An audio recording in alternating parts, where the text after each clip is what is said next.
Hi guys, welcome to another class of production technology of medicinal plant. Today I'm going to discuss with you today about a medicinal plant which is widely cultivated in India called Asparagus racemosus. It is also called as Satavari. So this picture depicts the Asparagus racemosus. You can see a large number of flowers present on this particular medicinal plant, and you can also see there is a huge number of roots present in this particular plant, and this root actually have a lot of medicinal properties. So let's begin with this Asparagus racemosus. So as I told you that this is commonly called as Satavari, which is a Sanskrit word. This belongs to the kingdom Plantae as usual, and this plant is a monocot plant, and you can see that the genus is called as Asparagus and the species is racemosus. We do not have a large number of species currently present of this particular medicinal plant, Satavari. So this Asparagus racemosus is actually a Latin word. You can also call it as a asparagus root, because usually we are using this root for a medicinal properties. And as I already mentioned that this is called as Satavari, which is an Indian name. So if you look the distribution of this medicinal plant, we can see this medicinal plant is cultivated throughout the India and some neighboring countries like Nepal and Sri Lanka. So in Sanskrit, Satavari means one who possesses 100 husbands. Wow. The main medicinal property of this particular medicinal plant is that it has an immense power of rejuvenating the reproductive system, especially the female reproductive system. And the plant has a plethora of rhizomes, which topologically symbolizes the fertility of the female reproductive system that I was telling you initially, that the rejuvenation action of this particular medicinal plant for the reproductive system, especially the females. So there are a lot of effective uses of this particular medicinal plant. So you can see that a lot of gynecological problems can be solved with this particular medicinal plant. It also acts as a brain tonic, as already I mentioned that it acts as a rejuvenator. It enhances the fertility and it enhances the lactose production when the new mothers are lactating their babies. So in case of homes, we are using this medicinal plant for a lot of remedies. Like we are using these as a continental dish, like we are using it as a vegetable because it has a high nutritive value. It has a lot of vitamins, it has a lot of other nutritive values. So if we see that the juice of this Satavari, the juice of this asparagus, so if we take this during the first trimester of pregnancy, it will enhance the good development of the fetus. Means it is good for women who are expecting their babies. And if we use the paste of this Satavari in a boiled milk, it will enhance the breast milk production. So as I already mentioned in the previous slide, that it is good for the women reproductive system. So the roots, actually we can use this root as again it will be used for the female reproductive system. And the powder of this medicinal plant, if given to the children, it will enhance their strength and some endurance properties in small children. So there are other benefits of this asparagus apart from the rejuvenating female reproductive system, apart from enhancing the milk production in the females during lactation period. It has other properties also.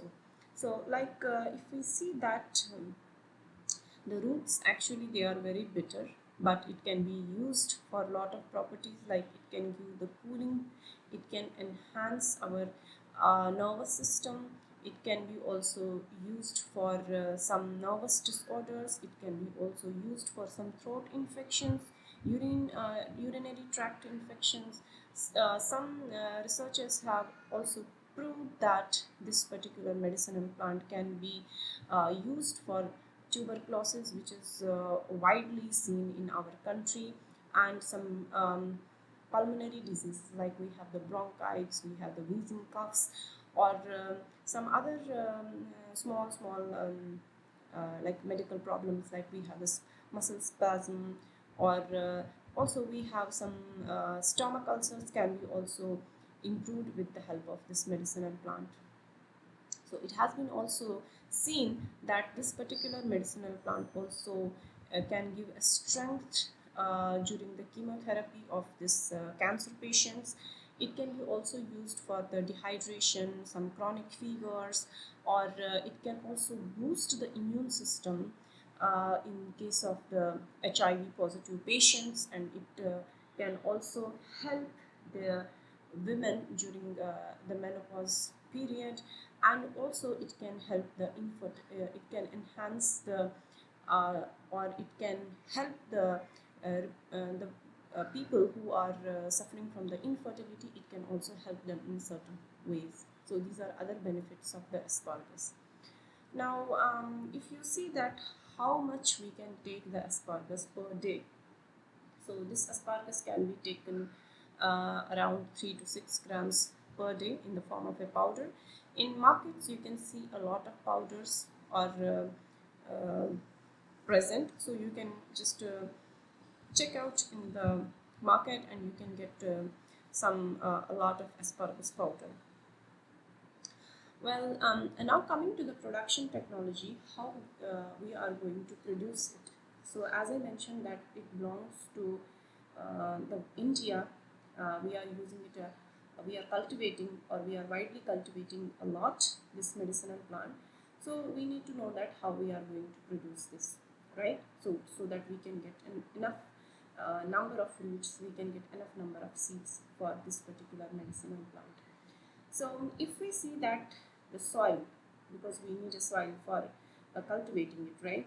So we need to know that soil should be loam soil and should be fertile, means that it should have a high nutritive property present, and also it should have adequate drainage property, as we have seen in other medicinal plants also. Now this plant is a shallow rooted plant, or shallow rooted crop. As you see, there is a bunch of roots present on one particular plant, so it can be easily grown in rocky soils also, because the roots are very shallow. However, the soil depth is very important there. So I will tell you in the next few slides how much deeper soil should be there to propagate this particular medicinal plant. So if we see, the root development can be seen in large quantities where there is a large proportion of sand, and you can see the decline in the yield of this particular crop, which contains the previous residues of the roots, which if we have cultivated in the previous year in the same land where we are going to cultivate it currently, for example. Now the climate is also very important, whether we can grow it in tropical regions, or whether we can grow it in some other subtropical regions. So the thing is that for this medicinal plant, we can grow it widely in both tropical as well as subtropical regions, means that it can be also in the tropical climate, or it can be subtropical climate. So it means that this crop can survive under various agroclimatic conditions ranging from the temperate to tropical hill regions also.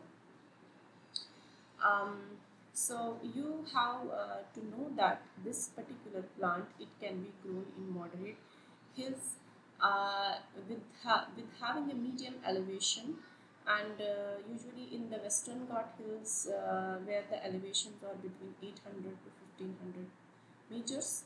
It can also tolerate the drought stress as well as a low temperature. That is why you can widely cultivate it throughout the India, because we have a varied climatic condition throughout the India. If we see the southern part, we have very hot climate, and if we see the north part of the India, we have sometimes we will be having a climate which goes below 10 degrees also. So the varieties, as I already mentioned, that there is no named variety developed so for this particular medicinal plant. Now comes to the land preparation. Before I discussed about the climatic condition and the soil fertility, so on and so forth. Now we need to know about the soil. We need to know about the land preparation, right? So as we have seen in other crops that we have to plow the land very well. In previous class I discussed about the aloe vera, right? So in this case of medicinal plant we have to plow the land during the month of June and July. Uh, and soil should be prepared by digging up to 15 centimeters, and so field where we are going to grow this particular medicinal plant, it should be divided conveniently. Like here, if you see this picture, it should be conveniently divided, and as a kind of a ridges should be there, which should be around 60 centimeters apart. So to propagate this particular medicinal plant, we usually use the suckers for the propagation, and also we can use the seeds for the propagation of this medicinal plant. But for commercial cultivation, the root suckers are preferred over the seeds, because we can get the time will be saved if because the seeds will take a lot time to germinate, whereas the root suckers, if we have, it will not take too much time to grow to a certain part, to a certain stage of the plant. Well, in order to prepare the soil, we have to dig, as I already mentioned, it should be around 15 centimeter deep, so that we can propagate the root suckers, or usually we can use the seeds there. And already I mentioned in my previous slide that field should be divided with a convenient size, and it should be like a ridges and should be around 60 centimeters apart. Okay, then how about irrigation and intercultural operations for this particular medicinal plant? So the field should be irrigated immediately after planting. If we are propagating with the help of the suckers, or if we are using the seeds. So it should continue until 4 to 6 days interval until 1 month, and thereafter weekly interval we should irrigate the land. Well, this plant is having a lot of weed problems, so we should frequently weed this particular plant, and as early as possible, so that the growth is controlled for this for any kind of the weed which will affect the production of this particular medicinal plant. And in order to care this medicinal plant, we should also see that weeding is done in such a way that we should avoid the damage to the growing shoots of this medicinal plant. So around 6 to 8 hand weedings is necessary to keep the crops of this medicinal plant free from the weeds, and a crop being a climber requires support for its proper growth. For this purpose, 4 to 6 feet long stakes are used to support the general growth. So you have seen this type of intercultural operation we are using in some ornamental plant. If you remember the roses, we are using the chrysanthemum, we are using this long stakes to keep a support. So similarly for this medicinal plant, we can use stakes of around 4 to 6 feet long in order to give support, because it is a climber. So then we should know that how to protect the plant. So if it is attacked with any pest or any kind of a disease, so far it has been noticed that there is no serious pest or disease which has been noticed in this crop. So it's okay, then good and well enough for us to um, know that we need not to worry about any kind of a pest or disease. But obviously we have to keep everything into consideration, and we have to monitor it um, every day. So in order to harvest and yield this medicinal plant, So if we see that the maturity of this particular medicinal plant comes around 12 to 14 months after planting, which quite often depends on the soil and climatic conditions also. So means that if we can get only the harvest of this medicinal plant after 1 year. A single plant of this asparagus, it may yield around 500 to 600 grams of fresh root, and on average 12,000 to 14,000 kg of fresh roots can be harvested from 1 hectare of land. And while drying the roots, it can yield around 1,000 to 1,200 kgs of dried roots, which we can sell, or which we can use it for the medicinal values. So that was all about today, asparagus racemosus, how we can produce it, how we can cultivate it, and what should be the soil condition, and how we should take care of this plant, and how deep the ploughing should be done, and what are the necessary intercultural operations needed for this particular medicinal plant to grow.